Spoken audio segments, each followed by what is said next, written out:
ज्या भगवंताला आपलंसं केलंय ते नामस्मरणाने आपलंसं केलंय, म्हणजे मनाने शांत राहून चित्तप्रज्ञ राहून हा भाव आपण जर आत्मसात केला तर भगवंत आपलासा होतो.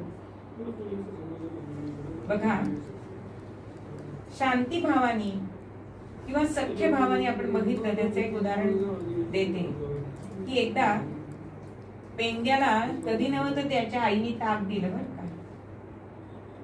आता ते आई कधी नव्हतं ताक, कारण सगळं मथुरेला जात असे आणि ते ताक त्यांनी प्यायलंय आणि चूळ काही गिळला नाहीये, घोट गिळला नाहीये आणि मनात येतं की आपण श्रीकृष्णाला दिलंच नाहीये हे.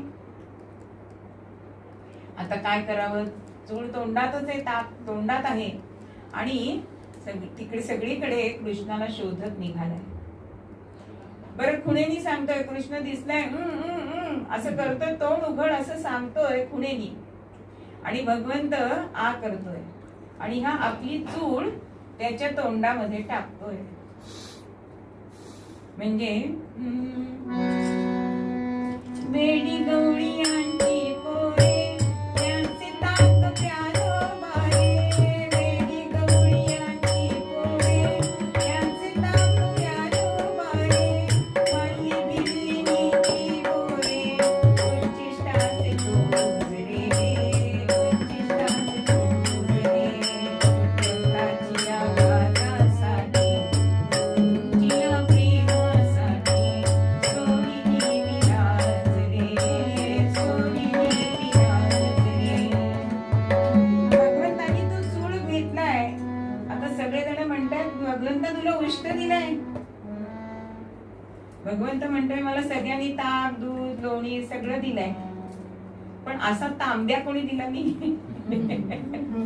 हा जो भाव आहे तो भाव आपल्यामध्ये कधी येणार? आणि शेवटचा 5वा भाव आहे तो मधुरा भाव, म्हणजे भगवंताला आपला पती म्हणून समजणं. गुलाबराव महाराज आहेत, रामकृष्ण परमहंस आहेत, यांनी मधुरा भावाने भगवंत आपलासा करून घेतला. मग असा भाव जर आपल्या जवळ असेल तर का बरं आपल्याला भगवंत प्राप्त होणार नाही? कारण गुरु तोची देव स्वरूपानंद सांगतायत, म्हणजे गुरु आणि देव याच्यामध्ये फरक नाहीये. मग अशा गुरूंना आपण आपलंसं कसं करू शकतो? तो सेवेनी करू शकतो, श्रद्धेनी करू शकतो.